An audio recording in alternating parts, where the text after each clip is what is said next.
Oke, Assalamualaikum warahmatullahi wabarakatuh. Kita lanjutkan pembahasan kita tentang komunikasi terapeutik.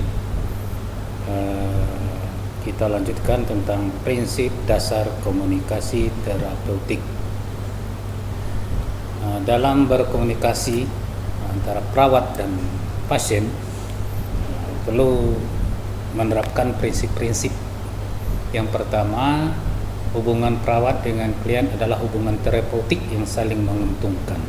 Jadi komunikasi yang saling menguntungkan. Jadi menguntungkan bagi pasien, dan dalam hal ini tentu pasien mencapai kesembuhannya seperti yang diharapkan. Sedangkan perawat adalah keuntungannya bisa menjalankan peran dan fungsinya sebagai perawat sesuai dengan tuntutan profesi. Jadi saling menghargai dan menjaga martabat, menjaga pasien yang manusia yang martabat, dan kita juga menjalankan fungsi perawat sebagai manusia yang bermartabat. Yang kedua, perawat harus menghargai keunikan klien. Apa maknanya keunikan? Unik itu berbeda, khas. Jadi tidak ada pasien yang sama. Setiap pasien punya karakteristik yang berbeda. Jadi tidak ada satupun pasien yang mempunyai kesamaan. Jadi ada latar belakang yang berdasarkan yang berbeda-beda, agama, budaya, ras, etnis, dan segala macamnya. Jadi tidak bisa kita menghadapi pasien itu kita samakan dengan pasien yang lain, karena setiap pasien memiliki perbedaan masing-masing. Jadi kita tidak boleh membeda-bedakan pasien, kemudian tidak pula melakukan pasien itu sama dengan seluruh pasien, karena pasien punya punya kebutuhan yang berbeda satu sama lain. Itu yang kedua. Yang ketiga, komunikasi yang dilakukan harus menjaga harga diri dan memberi dan menerima pesan. Kita harus saling menjaga harga diri masing-masing. Pasien, harga diri pasien harus kita jaga. Itu hak azazi, hak yang paling mendasar, harga diri. Jadi jangan kita sampai meremehkan atau melecehkan pasien. Yang keempat, komunikasi tumbuh hubungan saling percaya. Jadi ini hal yang paling penting. Bagaimana kita menjaga kepercayaan pasien, bahwa kita datang ke pasien, mendampingi pasien memang bertujuan untuk membantu pasien mencapai kesembuhan.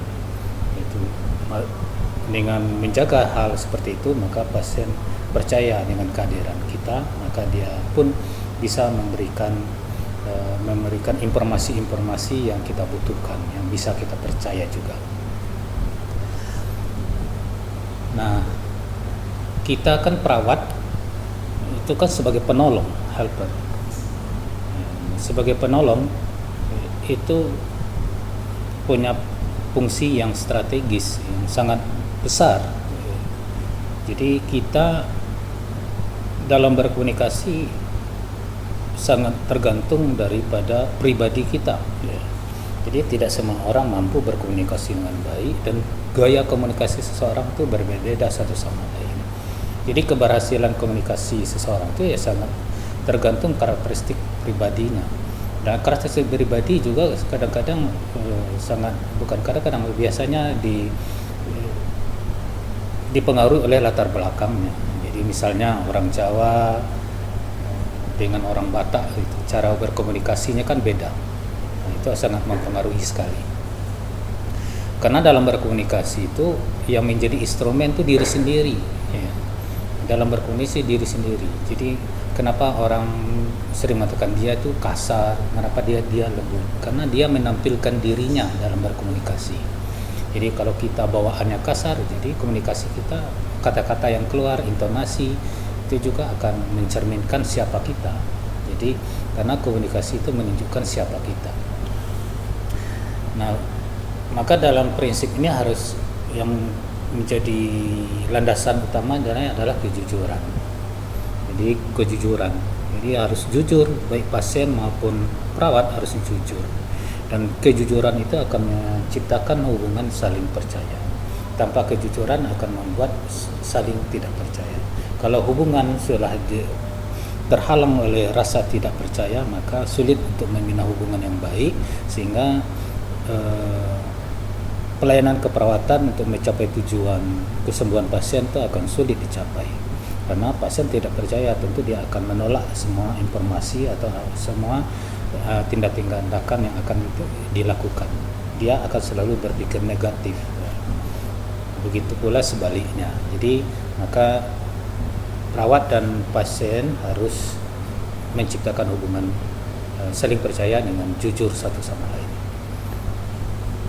Yang kedua, tidak membingungkan dan cukup ekspresif.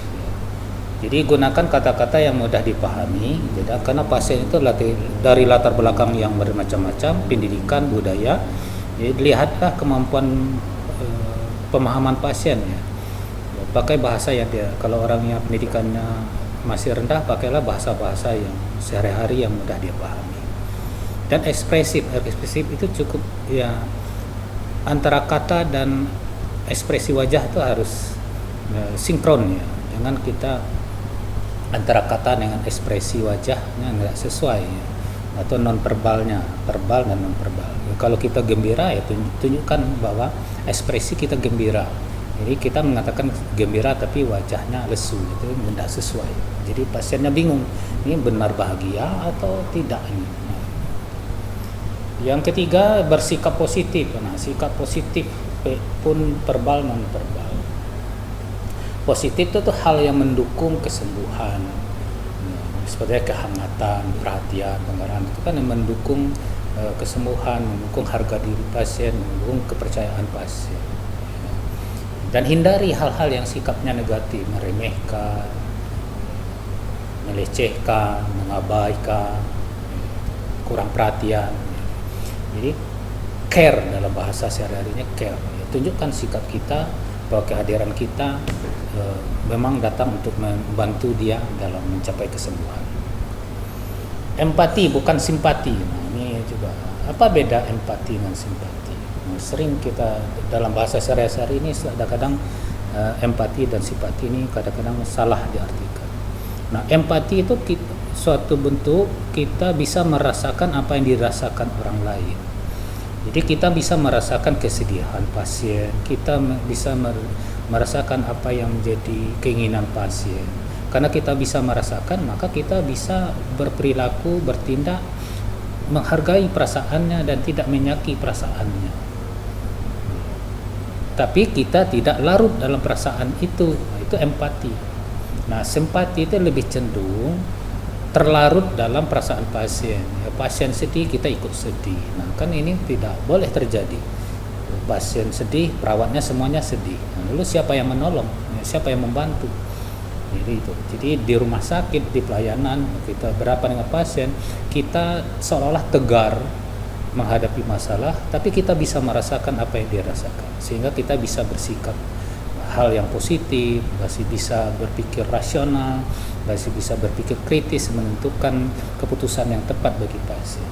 Karena kita bisa merasakan tapi tidak larut dalam perasaan itu, sehingga kita masih bisa berpikir kritis dan rasional, tidak emosional. Nah, misalnya pasien dinyatakan kanker stadium 4, umurnya diprediksi 4 bulan lagi, lalu ikut sedih, ikut nangis. Nah, kan memperberat kondisi psikologis pasien.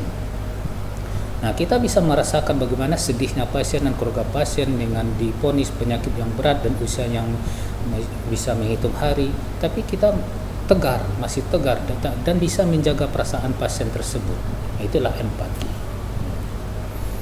Kemudian mampu melihat permasalahan dari kacamata klien. Nah, ini yang paling sulitnya. Kita sering melihat masalah itu dari persepsi kita, sehingga banyak terjadi perbedaan pendapat karena kita melihat dari pandangan yang lain. Ya, sudut pandang yang berbeda tentu akan melihat yang beda. Ya, kita ambil contoh, kalau lihat benda dari depan tentu beda kalau kita melihat benda dari samping. Nah, kalau kita kekeh dengan cara pandang, sudut pandang kita itu kan akan terjadi pertentangan. Tapi kalau kita bisa melihat dari sudut pandang yang sama, maka kita akan objektif melihat masalah pasien, bahwa pasien sama kita kondisinya dengan apa yang dirasakan pasien, sehingga sedikit terjadi perbedaan pendapat